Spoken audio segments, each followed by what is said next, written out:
दोस्तों, आज मैं आपको जो कहानी सुनाने जा रही हूँ, ये कहानी है चुड़ैल की भूतिया काले लहंगे की। तो चलिए दोस्तों, देखते हैं आज की ये कहानी। एक बार की बात है, दिल्ली शहर में सिमरन नाम की एक लड़की रहती थी। उसके परिवार में केवल उसके माता पिता ही थे। सिमरन दिखने में बहुत ही खूबसूरत थी। उसने बहुत सारे ब्यूटी कॉन्टेस्ट भी जीते हुए थे और उसके आसपास की सभी लड़कियां उसकी हमेशा तारीफ करती रहती थीं और वो सभी उसकी खूबसूरती का राज पूछती रहती थीं। ऐसे ही एक दिन सिमरन अपनी माँ के पास आती है और उनसे कहती है, माँ, मैं मुंबई में हो रहे एक बड़े ब्यूटी कॉन्टेस्ट में भाग लेना चाहती हूँ। मुझे पूरी उम्मीद है कि मैं उसमें जरूर जीत जाऊंगी। हाँ बेटा, क्यों नहीं, जरूर, तुम जरूर जाना और जीत कर ही आना। हम सब तुम्हारे साथ हैं। तो बताओ, कब जाना है तुम्हें? वैसे तो कॉन्टेस्ट परसों है, लेकिन मुझे ब्यूटी कॉन्टेस्ट के लिए कुछ ड्रेसेस और एक लहंगा खरीदना है, इसलिए मैं कल ही निकल जाऊंगी माँ। और फिर अगले ही दिन सुबह होने पर सिमरन अपने पिता के साथ सारा सामान गाड़ी में रखती है और अपनी माँ का आशीर्वाद लेकर उन्हें अलविदा कहती है। बाय बाय माँ, ब्यूटी कॉन्टेस्ट जीत कर ही आऊंगी। हाँ बेटा, अपना अच्छे से ख्याल रखना और जीत कर ही आना। सिमरन इतना कहकर गाड़ी में जाकर बैठ जाती है और अपनी माँ को बाय कहते हुए वहाँ से चली जाती है। सिमरन को शहर तक पहुँचते पहुँचते रात हो जाती है। तभी सिमरन की गाड़ी एक घने काले जंगल में खराब हो जाती है। तभी सिमरन के पिता बाहर निकलकर कार को चेक करते हैं। फिर सिमरन अपने पिता से कहती है, अरे पिताजी, क्या हुआ? ये कार रुक क्यों गई? बेटा, लगता है इंजन में कुछ खराबी आ गई है। हमें जल्दी से किसी मैकेनिक को बुलाना पड़ेगा।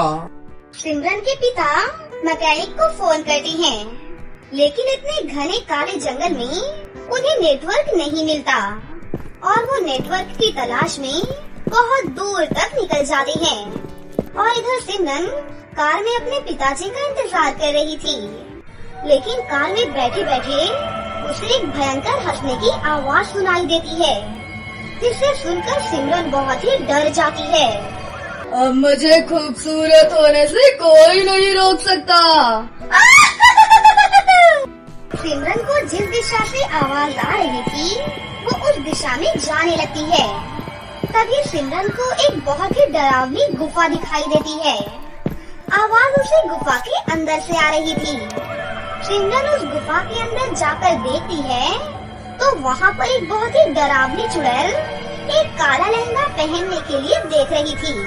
सिमरन पहले तो उसे देखकर बहुत डर जाती है और फिर वो देखती है कि जैसे ही चुड़ैल अपना काला लहंगा पहन लेती है, वैसे ही पूरी गुफा रोशनी से भर जाती है और जैसे ही रोशनी खत्म होती है, वो भूतिया चुड़ैल एक बहुत ही सुंदर लड़की में बदल जाती है। अरे वाह, मैं तो अपने काले लहंगे से कितनी खूबसूरत और जवान हो गई हूँ। अब मेरे लिए किसी को भी अपने जाल में फंसाना बहुत आसान होगा। अब तो शिकार खुद ही मेरे पास आएंगे और मैं उन्हें खा जाऊंगी।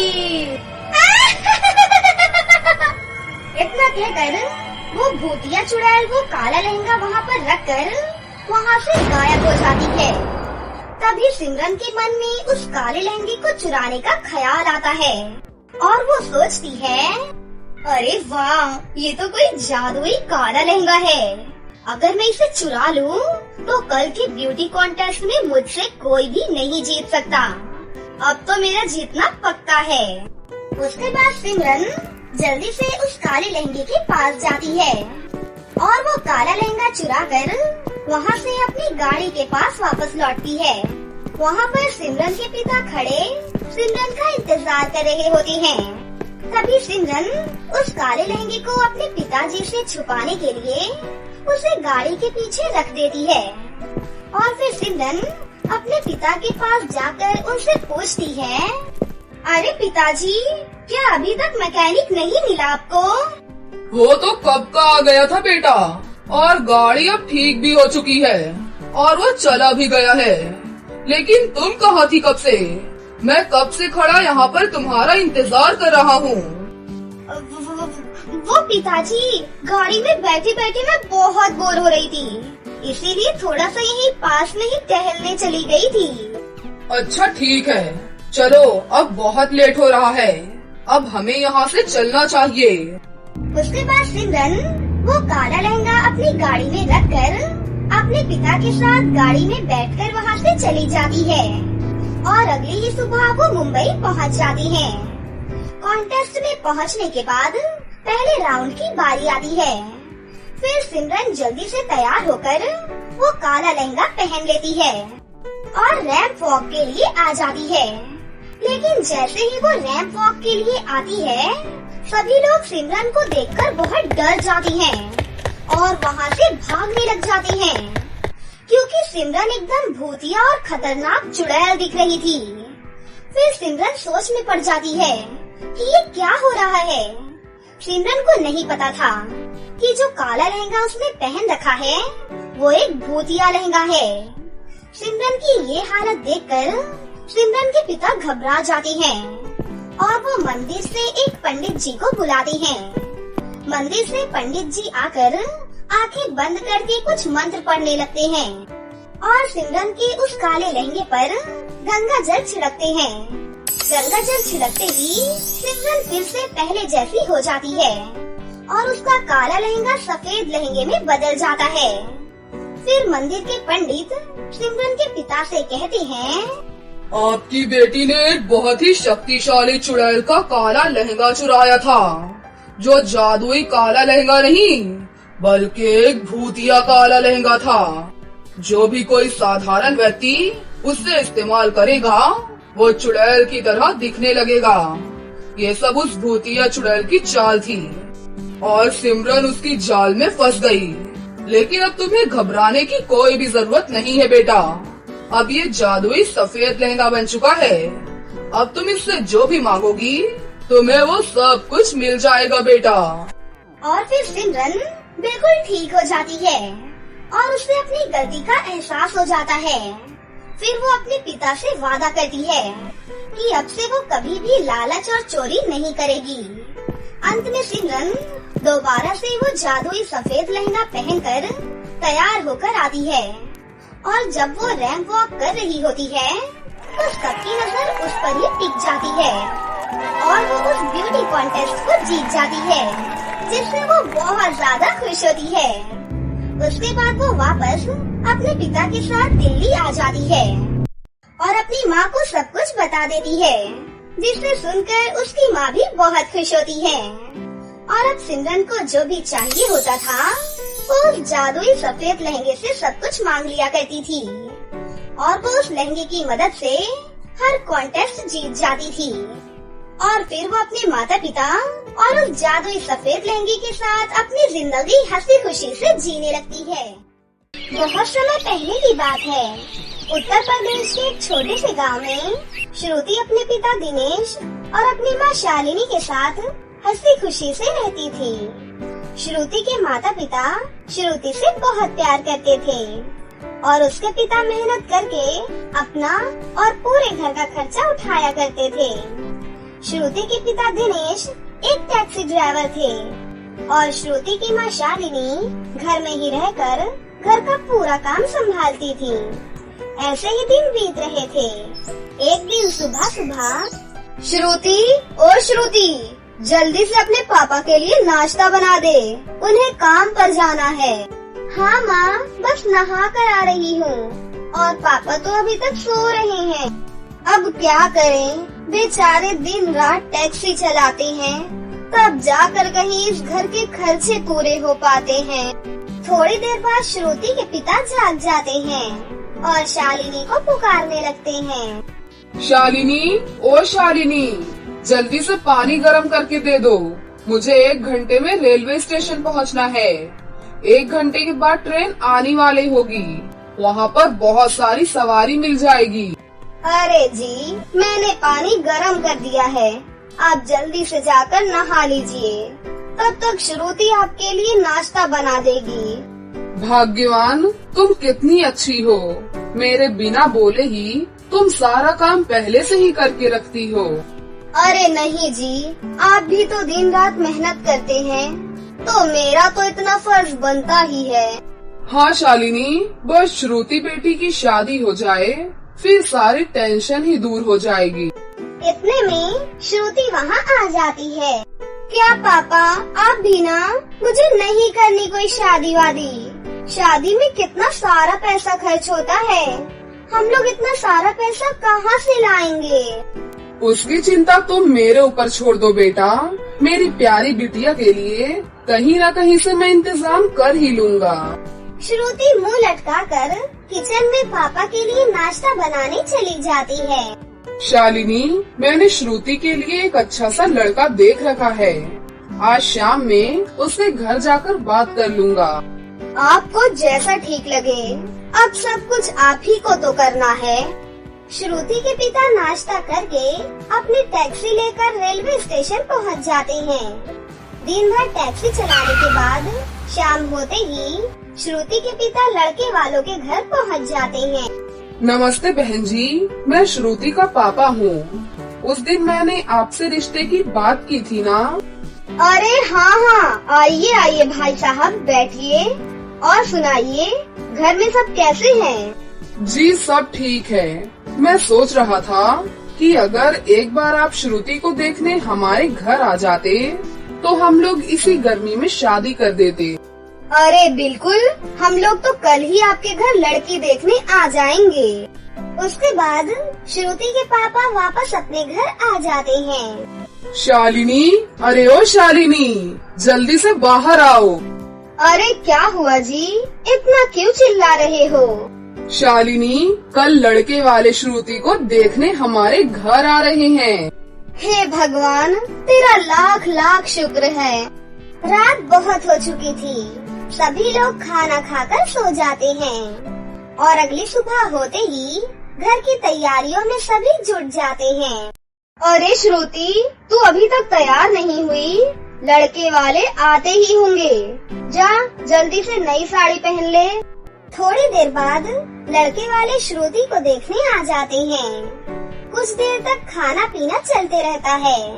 उसके बाद लड़के की माँ कहती है, हमें श्रुति जैसी सुंदर और संस्कारी बहू ही चाहिए थी, अब वो भी मिल गई, तो अगले महीने ही शादी तय कर लेते हैं। पर समधन जी, वो दहेज। अरे कैसी बातें कर रही हैं आप? श्रुति हमारी बहू नहीं बल्कि हमारी बेटी बनकर रहेगी। हमें तो बस बहू ही चाहिए, कोई दहेज नहीं। इसके बाद रिश्ता तय हो जाता है और अगले महीने शादी की तारीख पक्की हो जाती है।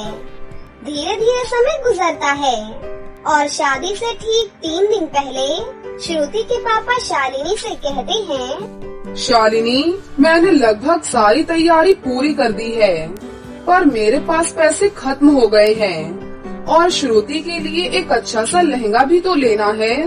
समझ नहीं आ रहा श्रुति के लिए एक लहंगा कैसे खरीदूं? अरे जी, हो सके तो किसी से उधार ले लो, बाद में लौटा देना। श्रुति के पिता अपने बहुत सारे दोस्तों और रिश्तेदारों से पैसे उधार मांगते हैं, पर कोई भी उन्हें पैसे नहीं देता। वो बहुत निराश हो जाते हैं और रात को अपनी टैक्सी लेकर अपने घर वापस आ रहे होते हैं। तभी रास्ते में उन्हें एक बूढ़ी औरत दिखाई देती है। वो बूढ़ी औरत टैक्सी के पास पहुंचकर कहती है, बेटा, मेरे पास बिल्कुल भी पैसे नहीं हैं और मुझे बहुत दूर जाना है, क्या तुम मुझे वहाँ तक छोड़ सकते हो बेटा?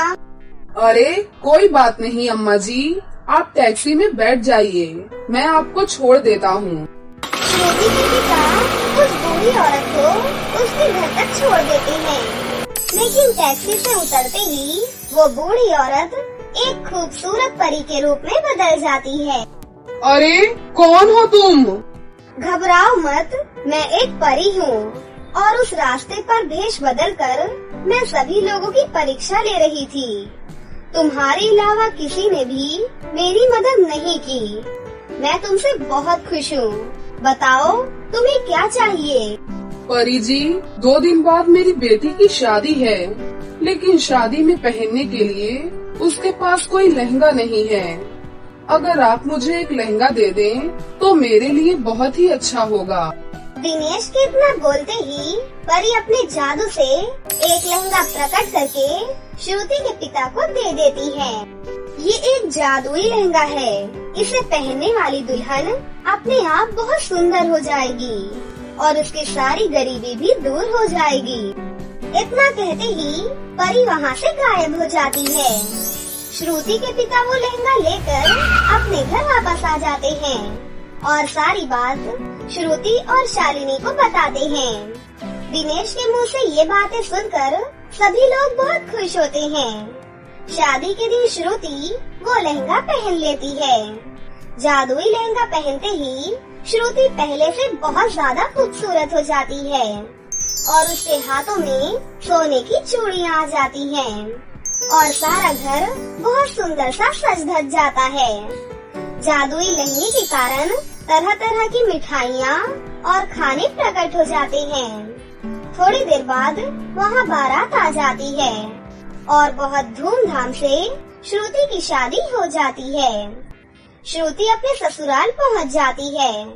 ससुराल में श्रुति को देखकर सभी लोग दंग रह जाते हैं, क्योंकि उससे सुंदर दुल्हन और उसका लहंगा आज तक किसी ने भी नहीं देखा था।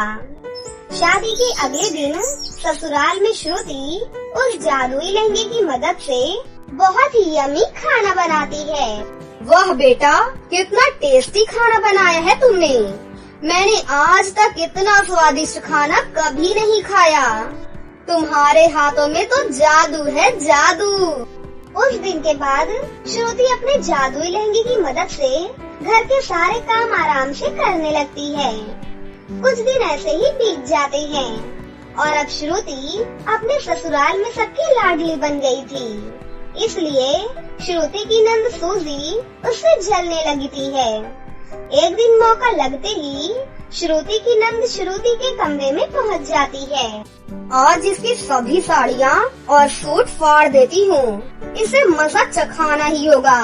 बहुत सबकी लाडली बनी फिरती है ना। सूजी जैसे ही श्रुति की अलमारी खोलती है, उसे श्रुति का जादुई लहंगा दिखाई देता है। अरे ये तो वही लहंगा है जो उसने अपनी शादी में पहना था। आज इसका खेल खत्म ही कर देती हूँ। श्रुति की नंद जैसे ही वो लहंगा उठाती है, उसे बहुत तेज करंट लगता है। श्रुति की नंद उस लहंगे को वहीं फेंक देती है और चिल्लाते हुए वहाँ से भाग जाती है। उसके बाद वो कभी भी श्रुति के कमरे में जाने की हिम्मत नहीं करती। जादुई लहंगे की मदद से श्रुति खुशी खुशी अपनी जिंदगी गुजारती है और गरीबों में दान भी करती है। तो दोस्तों, कैसी लगी आपको हमारी ये कहानी? अगर आपको हमारी कहानी अच्छी लगी हो तो इसे जरूर लाइक करें। साथ ही हमारे चैनल को सब्सक्राइब भी कर लें और बेल आइकन को दबाना ना भूलें। मिलते हैं अगली वीडियो में। धन्यवाद।